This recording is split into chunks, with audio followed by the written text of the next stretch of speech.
Veamos ahora las magnitudes escalares y magnitudes vectoriales.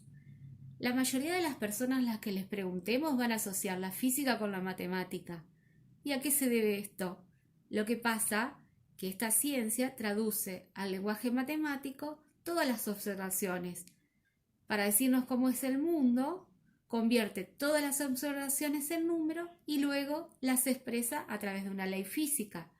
Pero la física no solo trabaja con números ordinarios, comunes, como los enteros, los fraccionarios, los reales.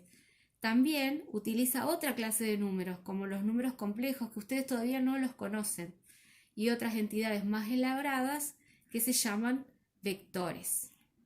Los vectores se pueden representar de varias maneras.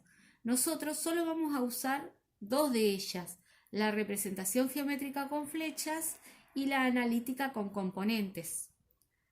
Dentro de las magnitudes físicas encontramos muchas que son vectoriales, como la velocidad, la aceleración, la fuerza y el campo magnético. ¿Cómo se caracterizan las magnitudes vectoriales? Se caracterizan porque además de un valor numérico y su unidad, tienen asociados una dirección y un sentido, y se representan mediante una flecha que es un vector.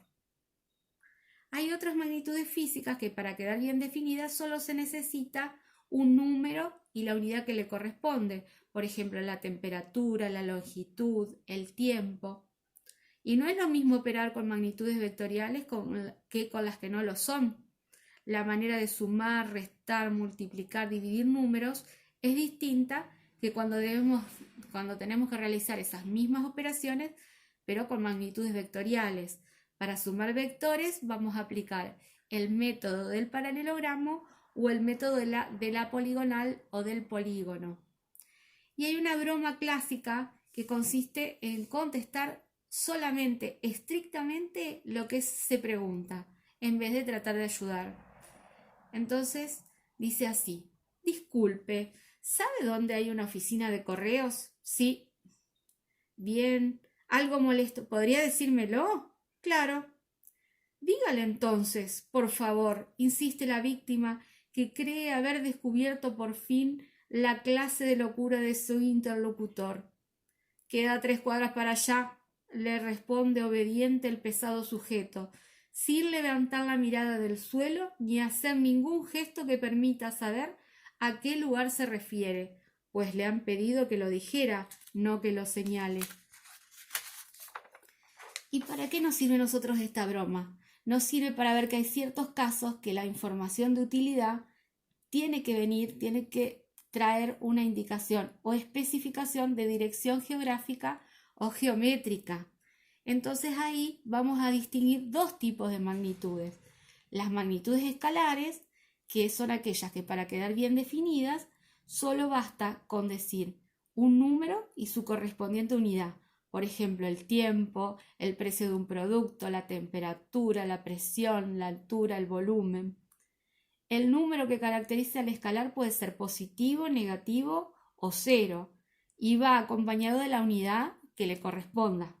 Por ejemplo, decimos 25 minutos, menos 5 grados Celsius, o sea 5 grados bajo cero, 80,5 metros cuadrados.